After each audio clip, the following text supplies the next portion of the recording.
안녕하십니까. 공평호입니다. 예, 진중권 씨는 이 글을 상당히 매섭게 써죠.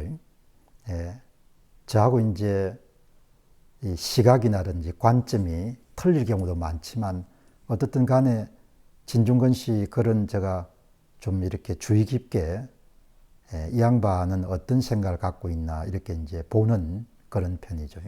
이제 오래간만에 진중권 씨 페이스북을 보니까 이번에 이제 이재명 대표, 이재명 대표의 발언에 대해서 쓴소리를 했네요. 그 이제 언론들이 진중권 씨 글을 많이 인용하는 것은 명성도 있겠지만 글이 굉장히 매섭고 논리적이기 때문에 그렇게 인용을 많이 하죠.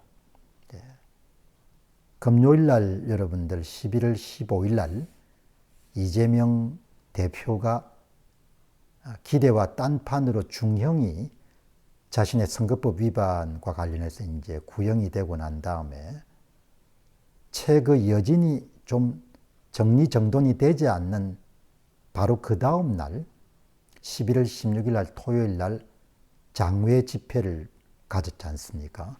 세 번째 장외 집회인데 이제 거기에서 한 발언은 저도 고개를 좀 갸우뚱한 발언이고 그것을 공병호 TV에서 한번 다뤘습니다. 저는 결코 죽지 않습니다. 우리는 결코 죽지 않을 것입니다. 이런 종류의 발언이거든요. 예. 그거를 보고 사람마다 다 생각이 다를 겁니다. 그런데 진중권 씨도 그 발언을 보고 딱 했다는 그런 생각이 드네요.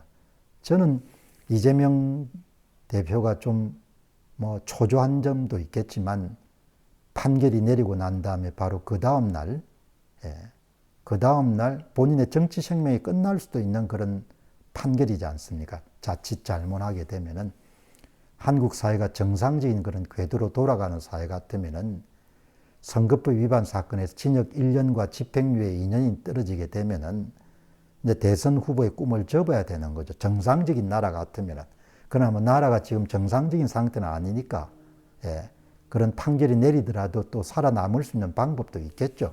그거는 뭐 오늘 이 방송에서 논외로 하는 겁니다. 결코 저는 죽지 않습니다. 당신이 죽을지 뭐 죽지 않을지를 당신이 결정할 수 있는 사안이 아니잖아. 그렇게 제가 발언을 보고 신문에서 읽고 문득 떠오른 생각이거든요. 아니 당신이 결정하는 게 아니잖아. 아니 판사가 당신 보고 죽으라면 죽는 거지 당신이 어떻게 딴 방법이 있냐. 이런 생각이 들었거든요. 그 뭐 장외 집회에서 이제 그런 많은 대중들이 모인 그런 장외 집회, 지지자들이 모인 그런 장외 집회에서는 좀 사람이 이렇게 기분이 좀 업돼 가지고 속내 같은 것을 드러낼 가능성이 높은데 나는 결코 죽지 않습니다. 그럼 다르게 보면은 아이고 잘못하면 죽을 수 있기 때문에 저렇게 외치구나. 그렇게 저는 이해를 한 거죠. 그런데 이제 거기에 더해 가지고 진중권 교수는 조금 더 강한 그런 의미 부여를 하네요. 당신은 죽지 않겠지만 당신에게 인간이라는 것은 그냥 수단이고 도구지 않냐. 당신은 죽지 않지만 그동안 여러 사람이 당신 주변 사람들이 죽어나가지 않았느냐. 그렇게 여러분들 진중권 교수가 딱 부러지게 지적한 겁니다. 두 가지죠. 이재명과 그 주변 사람들은 다른 사람을 수단이나 도구로 보는 것 같다.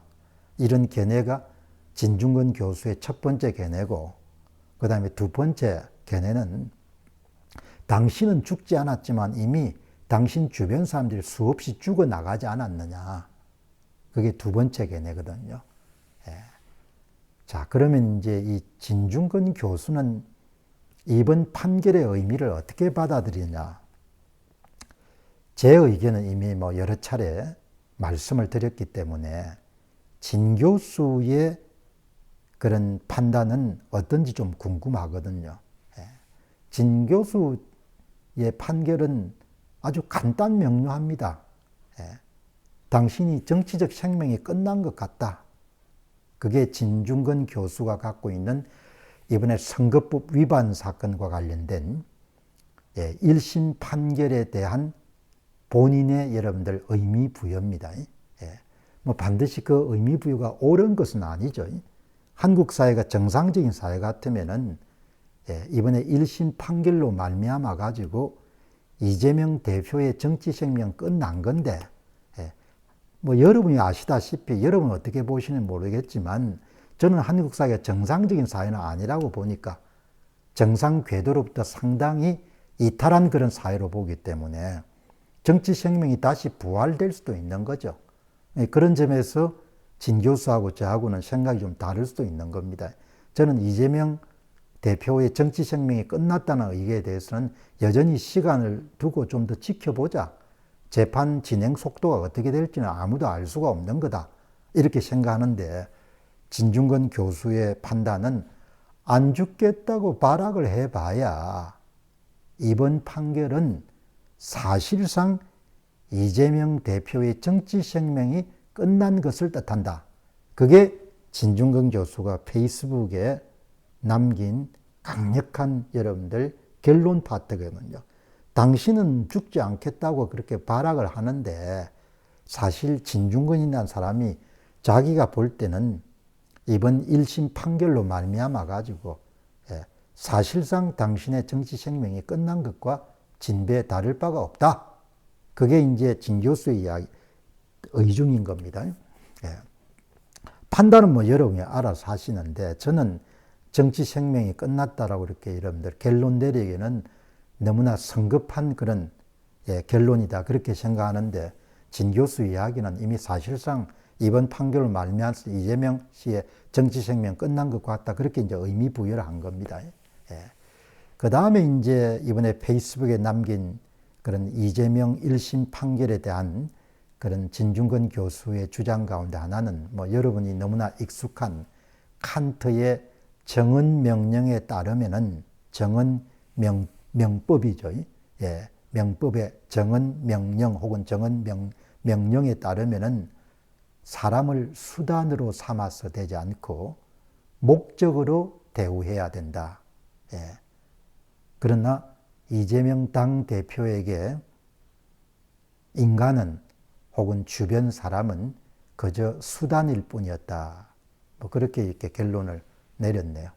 예. 여러분 보시면은 제가 586 운동권들은 아마 학생운동에 이렇게 활동하면서 젊은 날 아마 그런 종류의 사상적 세례나 이런 걸 많이 받았을 겁니다.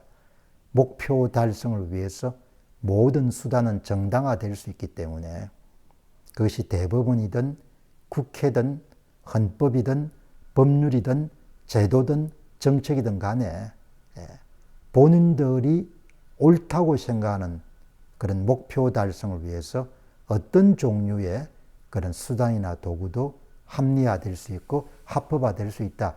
그렇게 아마 생각하고 평생 동안 그렇게 아마 살아왔을 겁니다. 그 이재명 당대표도 지금 보게 되면은 이번 사건들이 다 모습은 다르지만 뭐 대북 송금 사건, 대장동, 백형동, 성남FC, 뭐 그 다음에 선거법 위반, 위정교사, 이게 여러분들 전체는 다 브랜드가 다른 겁니다. 브랜드가 다르지만 그 다른 브랜드의 공통 분모를 찾게 되면은 그건 그냥 거짓말이지 않습니까? 거짓말인 거죠.